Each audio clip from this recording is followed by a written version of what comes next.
October 7க்கு அப்புறம் Netanyahu குறிப்பிட்ட ஒரு கதையை இந்த இஸ்ரேலி தீவிரவாதிகளுக்கு சொல்லி சொல்லி ஒரு வெறியை ஊட்டிகிட்டே இருந்தார். அது என்ன கதைன்னு கேட்டிங்கன்னா, அமலக் என்று சொல்லக்கூடிய கதை. ஸோ இந்த கதை எங்கே இருக்குது நம்ம தேடக்கூடிய சமயத்தில் குர்ஆன்லேயோ ஹதீஸையோ இந்த அமலக் சார்ந்த விஷயங்கள் எதுவும் பேசப்பட்டிருக்கா அப்படின்னு நம்ம பார்த்தோம்னா நிச்சயமாக நாம் தேடிய அளவில் கிடைக்கல. இந்த அமலக் என்ற பேரில் வேறு ஏதாவது கதைகள் அல்லது சில விஷயங்கள் இருந்துச்சுன்னா மறக்காமல் கமெண்ட் பாக்ஸில் கமெண்ட் பண்ணுங்கள். ஸோ இந்த அமலக்கை குறித்து நான் பார்க்கக்கூடிய சமயத்தில் பைபிளில் தான் பார்க்க முடிஞ்சிச்சு. பைபிளில் ஆதி ஆகமமாகட்டும் சாமுவேல் ஆகட்டும் இது போன்ற அத்தியாயங்கள்ல இந்த அமலக்குடைய கதைகள் சொல்லப்படுது. ஸோ அமலக் என்ற நபர் யாருன்னு பார்த்தீங்கன்னா இஸ்ரேவேலர்களுக்கு எதிராக மிகப்பெரிய அளவில் ஃபைட் பண்ண ஒரு அரக்கர்கள் என்ற அளவு சொல்லலாம். இவர்களுடைய காலங்களில் இவர்கள் தான் செல்வ செழிப்பாக வாழ்ந்திருக்கிறாங்க, ராஜாக்களாக வாழ்ந்திருக்கிறாங்க. இவர்கள் பல்வேறு ஆடுகள் மாடுகள் ஒட்டகங்கள் என்ற ஒரு மிகப்பெரிய விஷயங்களை கையில் வச்சிருக்கிறாங்க.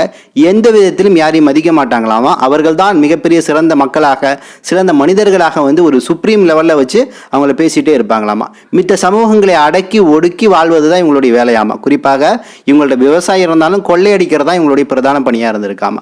ஸோ இப்படிப்பட்ட நிலையால் தான் இந்த அமலக் என்று சொல்லக்கூடிய இந்த இனம் இருந்திருக்கு. இஸ்ரேலுக்கு எதிராக பல முறை ஃபைட் பண்ணியிருக்கு. இஸ்ரேலர்களை கிட்டத்தட்ட 18 ஆண்டுகள், இதெல்லாம் பைபிளில் வரக்கூடிய ஸ்டோரி, எந்த அளவு ஏற்புடையதா இல்லையாங்கிறது நீங்கள் தான் சொல்லணும். ஸோ இதில் வந்த விஷயங்களை சொல்கிறேன் அமலக் சார்ந்து. ஸோ இவர்கள் என்ன பண்ணியிருக்காங்கன்னா 18 ஆண்டுகள் இஸ்ரேலர்களை அடிமைகளாக வச்சிருந்திருக்காங்க. ஸோ அந்த இடத்துல தான் இவங்க தாவூதுன்னு சொல்லுவாங்கல்ல, அதாவது டேவிட்னு சொல்லுவாங்கல்ல, நம்ம தாவூத் அலைஹிஸ்ஸலாம். ஸோ இந்த டேவிட் என்ன பண்ணுறாருன்னா இந்த அமலக் கூட்டத்தை மிகப்பெரிய அளவில் ஒழிச்சிருக்கிறாரு. இறுதியாக ஒரு 400 நபர்கள் வேறு ஒரு இடத்துக்கு போயிருக்காங்க. அங்கேயும் சென்று இந்த அமலக் கூட்டம் முழுமையாக அழிக்கப்பட்டிருக்கு. ஸோ இதிலிருந்து என்ன தெரியுதுன்னா, ஆணவத்தோடு கர்வத்தோடு ஒருத்தன் இருக்கான், தான் தான் சிறந்தவன் சொல்லக்கூடிய அவனுக்கு இறைவன் இறுதியாக அந்த இனத்தில் ஒருத்தன் கூட இல்லாத ஒரு சூழல் உருவாக்கப்பட்டுருச்சு அப்படின்னு சொல்லிட்டு இந்த அமலக் கதை பேசப்படுகிறது. ஸோ இந்த அமலக் கதை எடுத்து தான் நெத்தனியாகு என்ன சொல்றாருன்னா, அமலக் நம்ம எந்த அளவு துன்புறுத்தினார்கள் அது போல ஒரு விஷயத்தை நாம திருப்பி செய்யணும் அப்படின்னு சொல்றாரு. அப்ப அமலக் கொடுமைப்படுத்தினார்கள்னா அமலக்கை இங்க இருக்கக்கூடிய பலஸ்தீன் மக்களோடு ஒப்பிடுறாங்க. அதுதான் இங்க கொடூரமான விஷயம். அமலக் என்ற இவங்க கூற்றுப்படி சொல்லணும்னாலே அமலக் என்றவர்கள் பெருமை பேசக்கூடியவர்கள், கொடூரமானவர்கள் அப்படின்னு சொல்லலாம். நம்ம வேறு விதத்தில் சொல்லணும்னா தார்த்தாரிகள் அல்லது மங்கோலியர்கள் போல நம்ம சொல்லலாம். அந்த அளவுன்னு சொல்ல முடியாது. அவர்கள் காட்டுமிராண்டிகளாக வெறித்தனமாக செயல்பட்டவர்கள். ஸோ இவர்கள் என்பது அமலக் என்பது ஒரு வேறு வகையை சார்ந்தவர்கள். ஸோ இந்த அமலக் இனத்தை கொண்டு அப்படி என்ன பண்றாங்க, பலஸ்தீன் மக்களோடு கம்பேர் பண்ணி நெத்தனியாகு என்ன பண்றாருன்னா, இந்த இஸ்ரேல் ஐடிஎஃப் தீவிரவாதிகளுக்கு அமலக் நமக்கு எந்த அளவு துரோகம் செஞ்சாங்க, நம்மளை எப்படி ஒடுக்குனாங்க, நம்மளை எப்படி இன்னல்ல கஷ்டங்கள்ல ஏற்படுத்தினாங்க, அதே போல திருப்பி அவர்களுக்கு நாம செய்யணும் அப்படிங்கிற மாதிரி அமலக் கதையை சொல்லி இந்த பலஸ்தீன் மக்களை இனப்படுகொலை செய்ய வேண்டும். இந்த பலஸ்தீன் மக்கள் எல்லாமே மனிதர்கள் கிடையாது, அவர்கள் மிருகங்கள் விலங்குகள் ஜந்துக்கள் என்ற அளவுக்கு பேசி இன்னைக்கு ஒரு வெறியை தூண்டிட்டு இருந்தார். இந்த கதை 2-3 முறை சொல்லப்பட்டு கொண்டே வந்தது. ஸோ அப்போ அந்த அமலக்கல கதை அளவுக்கு இந்த மக்கள் ரொம்ப கீழ்பட்டவர்களா அல்லது மிகவும் கொடூரமானவர்களான்னு கேட்டால் கிடையாது. உங்களுக்கு வரலாறு படிக்கக்கூடிய சமயத்தில் தெரியும், ஜெர்மனியிலிருந்து அடித்து விரட்டப்படக்கூடிய சூழல்ல பலஸ்தீனில் இருக்கக்கூடிய அந்த மக்கள் எல்லாமே இந்த யூதர்களுக்கு நிம்மதியான ஒரு வாழ்விடத்தை கொடுத்தாங்க.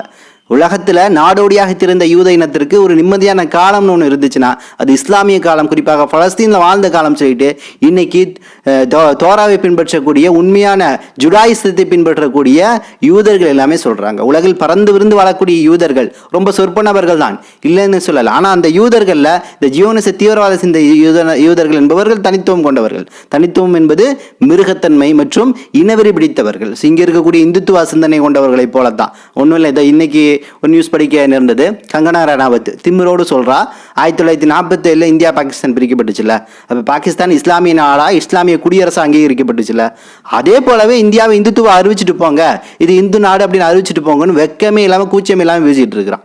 இன்னைக்கு நல்லா புரிஞ்சுக்கணும், இந்தியாவை இந்துத்துவ நாடாக நீ அறிவிக்கணும்னா வெறும் இந்துக்கள் மட்டுமே இங்கே வாழக்கூடிய அல்லது சனாதனத்தை மட்டுமே பின்பற்றக்கூடிய மக்கள் இங்கே இருக்கணும். அப்படியே இருக்கிறாங்க.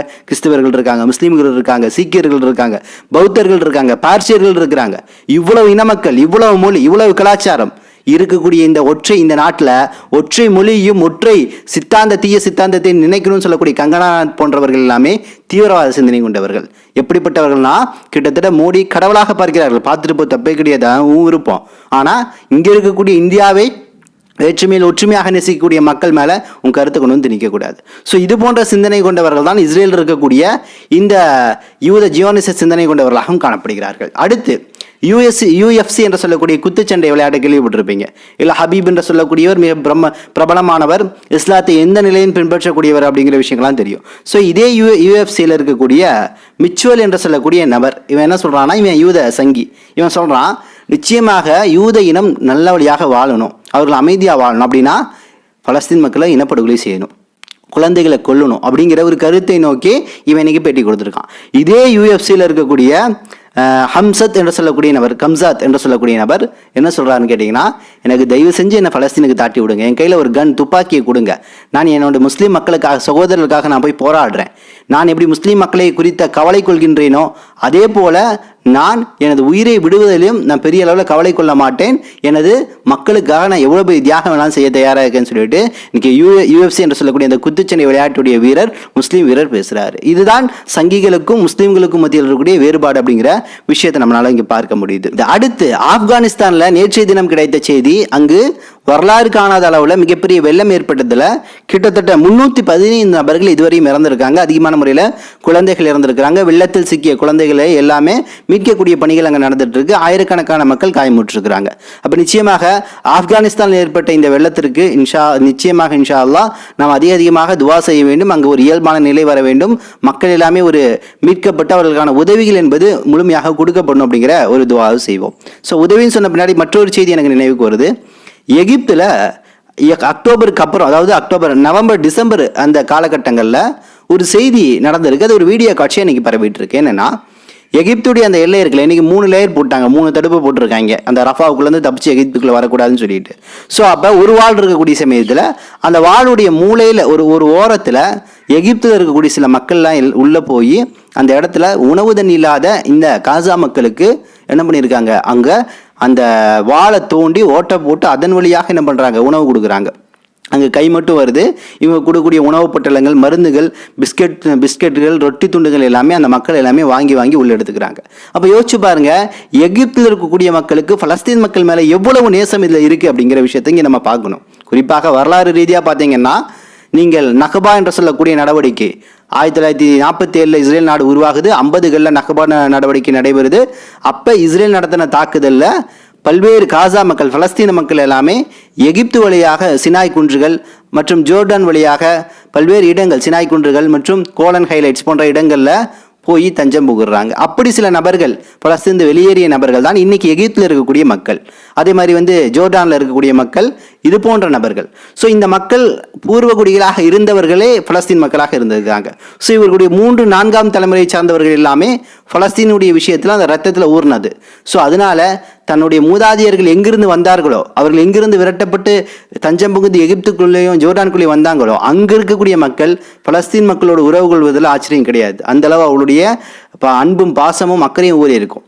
ஸோ அந்த அடிப்படையில் தான் எகிப்தில் இருக்கக்கூடிய மக்கள் எல்லாமே உதவி செய்வது மற்றும் ஜோர்டானில் இருக்கக்கூடிய மக்கள் எல்லாமே உதவி செய்வதுன்னு சொல்லக்கூடிய விஷயங்கள் தொடர்ந்து நடக்குது. ஆனால் ஆட்சியாளர்கள் 2 நபர்களுமே, இங்கே இருக்கக்கூடிய சிசி ஆகட்டும், 2ஆம் அப்துல்லாவாகட்டும், 2 பேருமே முழுக்க ஜியோனிச சங்கிகள் அப்படிங்கிறதுல மாற்றுக்கிறது கிடையாது. அவர்களுக்கு அடிவரியாக தான் இன்றளவும் செயல்பட்டு கொண்டிருக்கிறார்கள். இதில் என்ன ஆச்சரியம்னா, இன்றைய தினத்தில் எகிப்துடைய தலைவர் சிசி சொல்லியிருக்கிறாரு, ஐசிசி என்று சொல்லக்கூடிய சர்வதேச குற்றவியல் நீதிமன்றத்துடைய வழக்கில் எங்களையும் ஜாயின் பண்ணிக்கிறோம் சொல்லக்கூடிய ஒரு அறிவிப்பை வெளியிட்டிருக்கிறாரு.